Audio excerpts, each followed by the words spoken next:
비록 경작의 경험은 없다 할지라도 귀농하신 분들 중에 팥을 뿌리면 팥을 거두고 콩을 뿌리면 콩을 거둔다. 이 정도의 상식은 알고 있습니다. 콩을 파종하고 팥을 수확하려거나 팥을 파종하고 콩을 수확하려는 그런 분은 없습니다. 중요한 사실은 콩을 파종하면 콩을 거두고 팥을 파종하면 팥을 거둔다 이 말은 비단 경작만 관계된 말 아닙니다. 우리가 어떠한 삶을 사느냐, 일상의 삶이 노년에, 우리 미래에, 우리 영혼에도 적지 않은 영향을 끼친다는 사실을 설명하고 있는 것입니다. 자, 우리가 살아가면서 의아해할 때가 있습니다. 예고되지 않는 고난, 환난, 시련, 감내할 수 없는 고통, 이러한 것을 직면할 때마다 두 가지의 여론이 주장되고 있습니다. 첫째는 예수 믿지 않는 분들이죠. 내가 전생에 무슨 죄를 지었나, 갈피를 잡지 못합니다. 두 번째는 예수 믿는 우리입니다. 우리가 하나님 앞에 무슨 죄를 지었는가. 물론 자성과 회개의 기회가 되기도 합니다. 자, 중요한 사실은 예고되지 않은 어떤 참사, 이 모든 배후에는 뿌린 대로 거둔다는 그런 원리가 적용되고 있다는 사실입니다. 자, 그렇기 때문에 살아가는 과정 속에 겪는 고통과 아픔에 대해서는 누구를 탓할 수도 없고 원망할 수도 없는 것입니다. 어쩌면은 우리가 살아가면서 겪는 고난과 고통은 자초한 것이라 해도 과언이 아닙니다. 많은 사람들이 이 문제를 해결하는데 혈안이 되어 있습니다. 만일 우리가 뿌린 대로 거둔다는 이 엄연한 진리 앞에 우리가 숙연하고 그렇게 경건하게 살았다면 우리가 당황해하는, 의아해하는 그런 상황은 연출되지 않을 것입니다. 자, 잠언서에 보면 이렇게 말합니다. 까닭없는 저주는 참새가 떠도는 것과 제비 날아가는 것 같이 이루어지지 않는다. 무슨 뜻입니까? 참새가 떠도고 제비가 날아가는 것은 이 팔레스타인 지역에서 흔히 볼 수 있는 현상입니다. 참새가 떠도는 것은 먹이 활동을 위해서 이제 정착하고자 정착지를 이렇게 포착하고 내려앉는 과정 속에 나타나는 현상입니다. 제비가 날아가는 마찬가지입니다. 어떤 목적지를 정하고 이제 그 목적지를 향하여 날아가는 과정 속에 나타나는 현상이죠.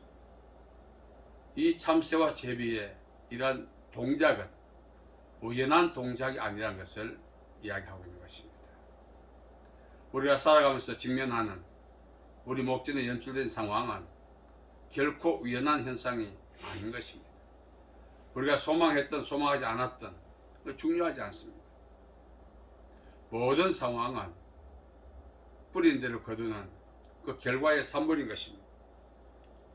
우리가 살아가면서 저도 그렇습니다만 원치 않는 상황을 만날 때마다 고통스러워합니다. 왜? 당연한 것임에도 불구하고 뿌린 대로 거두는 것임에도 불구하고 고통스러워합니다. 비록 사소한 것이지만 이렇게 파장을 가져올 만큼 큰 고통의 산물을 이룰 줄 누가 알았겠습니까? 우리는 결코 우연이 없다는 사실을 알아야 합니다. 로마서 2장 9절 말씀에 보면은 악을 행하는 자에게는 환난과 공고가 있다 했습니다. 결코 우연이 없죠. 자, 우리는 우연이 없다는 사실을 우리가 인지한다면 우리는 일상에서 경건하고 성실하고 거룩하게 우리가 살아야 마땅한 것입니다. 우리는 이것을 간과합니다. 오늘의 나의 삶이 어떤 결과를 가져올 것인가 생각 없이 살고 있습니다. 비록 생각한다 할지라도 설마 합니다. 이 정도쯤이야. 그래서 용납한 그 용납이 미래에 큰 파장을 가져와 자식뿐만 아니라 그것이 3, 4대 저주가 되기도 한다고 성경 말하고 있는 것입니다. 자, 이것을 우리는 악순환이라고 하죠. 개인만 겪는 고난이 아니라 3, 4대 유전적 성향을 가져오는 이런 악순환의 고난을 우리는 저주라고 합니다. 이 저주 방금 말씀드렸습니다만 잠언 26장 3절이죠.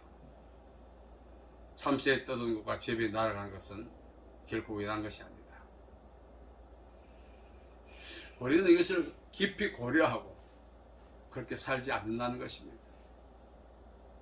나의 이 행위가 설마 간과하죠.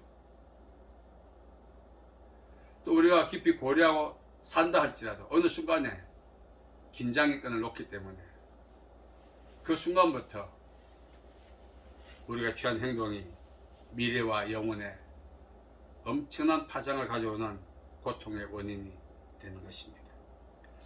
바울은 이렇게 말했습니다. 선을 행한 사람에게는 영광과 존귀와 영광이 있을 것이다. 자, 우리가 살아가면서 보다 나은 미래를 소망하는 것은 저와 여러분의 인지상정입니다. 우연이 없다면 소망지수가 탁월하다 해서 우리 미래가 기대하는 그 현상이 연출되지 않습니다. 다 뿌린 대로 거두게 되어 있는 것입니다. 선을 행할 때 영광과 존귀와 평강이 있다고 했습니다. 팥을 심으면 팥을 거두고 콩을 심으면 콩을 거둔다 했습니다. 그래서 오늘 우리가 살아가는 현장에서 우리가 경험하는, 체험하는 이 모든 상황은 과거에 우리가 어떻게 살아왔는지에 대한 삶의 반증이기도 한 것입니다. 그렇기 때문에 감수해야 하는 것입니다. 우리가 살아가면서 누구든지 오늘보다는 내일 좀 더 밝은 미래가 우리에게 주어질 것으로 믿습니다. 제가 하루는 이런 글을 이제 포스팅했어요. 터널을 지나면 맑은 하늘이, 슬럼프 지나면 밝은 미래가, 이 세상 지나면 환한 천국이. 자, 맑은 하늘, 밝은 미래, 환한 천국, 자연 발생적으로 주시지 않습니다. 어떤 과정을 통과해야만 주어진다는 거죠. 그 과정을 통과하는 것을 대가 지불이라고 하는 것입니다. 우리는 세상에 공짜가 없다 말하지 않습니까? 대가를 지불해야 하는 것입니다. 두 가지 대가가 있죠. 긍정적 대가를 지불하는가 하면 부정적 대가를 지불하는 사람도 있습니다. 우리는 긍정적인 대가를 지불해야 합니다. 제 긍정적 대가를 지불한다는 것은 과연 무엇인가? 선을 행하는 것입니다. 과거의 유대인들이 악을 행함으로써 70년간 바벨론 포로 생활을 했습니다. 그때 에레미야 선지자가 말했습니다. 구스인이 그 피부를, 표범이 그 반점을 희게 할 수 있느냐? 악에 익숙한 너희도 선을 행할 수 있다. 인간이 어떻게 선을 행할 수 있는가?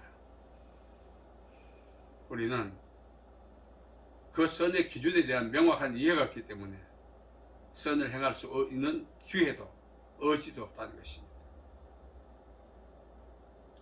오늘보다는 내일이, 내일보다는 미래가, 미래보다는 영원히 우리 인생에 극대 효과를 가져오는 소망하는 복된 상황이 연출되기를 원한다면 우리는 긍정적 대가인 선을 행해야 하는 것입니다.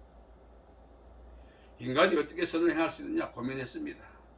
말씀드린 것처럼 에레미야 선지자는 구스인의 그 피부를, 표범이 그 반점을 희게 할 수 있느냐? 악에 익숙한 너희도 선을 행할 수 있다. 자, 선의 기준이 무엇입니까? 첫째는 하나님의 말씀이죠.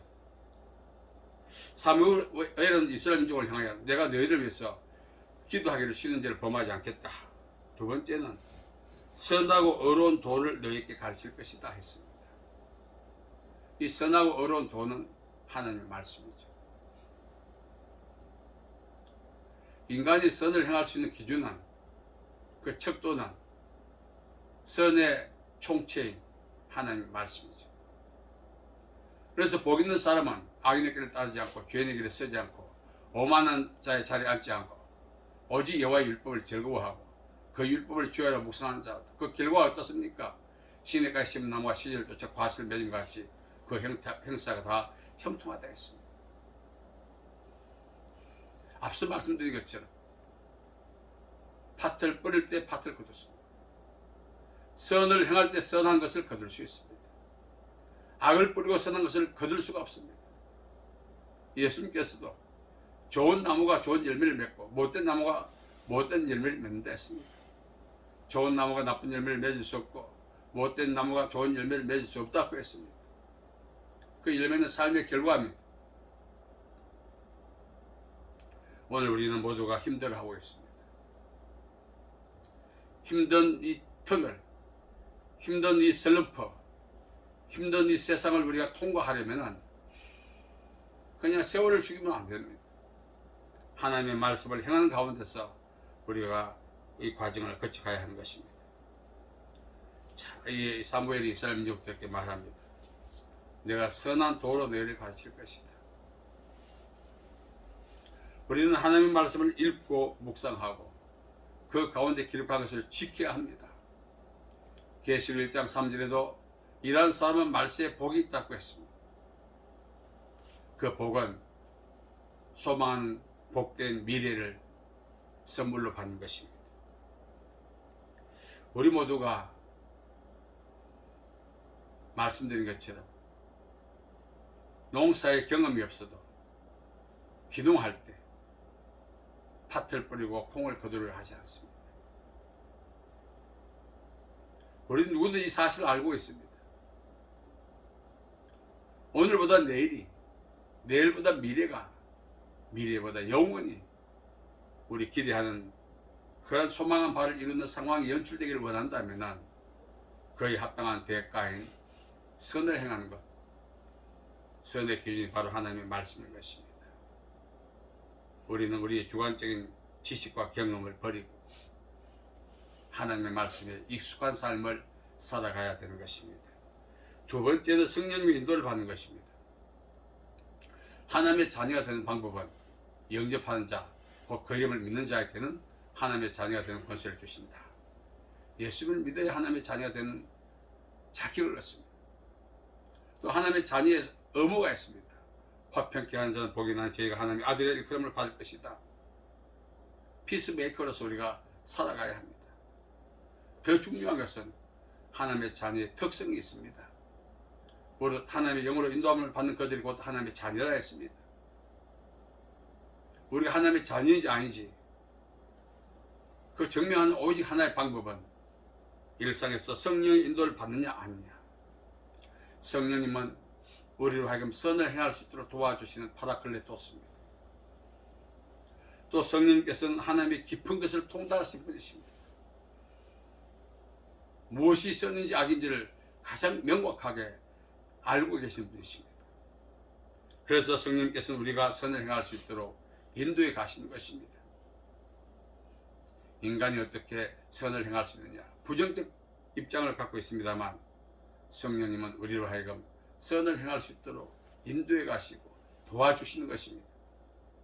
그래서 우리가 이제 일상에서 성령의 인도를 받아야 하는 것입니다. 만일 우리가 자의로 행한다면 그 자의는 최선의 것이라 할지라도 죄입니다. 오늘 우리가 미래와 영원, 우리가 소망하는 그 상황이 연출되기를 원한다면, 보다 나은 미래와 영원을 선물로 받기 원한다면 우리로 하여금 선을 행할 수 있도록 자극하시고 도와주기를 기뻐하시는 성령님의 인도를 우리는 받아야 한다는 것입니다. 세 번째는 우리가 기도해야 되는 것입니다. 누구든지 지혜가 부족하거든 구해 주시고 꾸짖지 아니하시는 하나님께 구하라 했습니다. 우리가 기도할 때 하나님께서는 옳고 그름 우리가 판단하게 도와주십니다. 하나님의 뜻이 무엇인지를 우리가 이 땅에서 추구해야 할 하나님의 뜻인 선이 무엇인지를 알게 하시는 것입니다. 자, 기도하지 않는다면 아무리 지혜로워도 하나님의 기준이 하나님의 뜻을 분별할 수가 없다는 것입니다. 야고보 1장 5절은 말합니다. 누구든지 지혜가 부족하거든 후히 주시고 굳히지 아니하시는 하나님께 구하라. 자, 우리가 이제 하나님의 뜻을 아는 방법 말씀드렸습니다. 하나님의 말씀을 부지런히 읽고 묵상해야 합니다. 또한 일상에서 우리가 성령님 인도를 늘 받아야 합니다. 그래야 자루나 오르나 치우치지 않을 수 있습니다. 마지막으로 말씀드린 것처럼 기도해야 되는 것입니다. 우리가 2020년도를 이제 보내면서 이 포스트 코로나 시대에서 모두가 당황했고 분주했습니다. 자, 그러한 가운데도 하나님이 이제 우리가 마지막 주일을 주님 안에서 보낼 수 있도록 은혜를 베풀어 주었습니다. 앞으로도 우리가 생존해 있는 동안 더 큰 은혜를 우리에게 주실 것을 믿습니다. 2020년도를 우리 결산하면서 우리 인생의 결산의 날도 있다는 것이 오늘 말씀에 보면은 사람이 죽는 것은 정하신 이치요 그 후에 심판이 있다. 결산의 날이 있다는 것입니다. 그 결산을 통해서 우리가 영생과 영벌에 들어가게 되는 것입니다. 단순히 앞으로 잘해야지 2020년도 마감하는 가운데 우리가 갖는 그런 결단이 먹히지 않는 그런 상황이죠. 하나님께서는 오늘 우리에게 말씀하고 있습니다. 결산의 날이 있다는 것입니다. 2020년도 우리 갈무리 하면서 우리 인생의 갈무리 한 날을 우리가 기억하고 살아있는 기회를 통해서 하나님이 우리에게 요구하시는 선을 행하는 그런 기회가 되어야 할 것입니다. 우리가 달란트 비유에서 알지 않습니까? 갑질 남기지 않습니까? 저는 걸려왔어. 이야, 늦었구나. 갑질에 달란트를 남길 수 있는 기회가 이제 나에게는 늦었구나. 이제 이자라도 남겨야지. 그마저 하지 못한다면 사육도 헛것이요 사는 것도 헛것입니다. 우리 인생의 갈무리가 있는 날 기억하면서 우리가 어떻게 살아야 할 것인가, 2021년도 어떻게 살 것인가에 대한 고민과 계획도 있습니다만 하나님 옆에서 이 땅에서 삶을 결산할 그날을 기억하면서 앞으로 어떻게 살 것인가를 우리가 하나님의 말씀을 통하여 도전을 받고 자극을 받고 결단해야 하는 것입니다.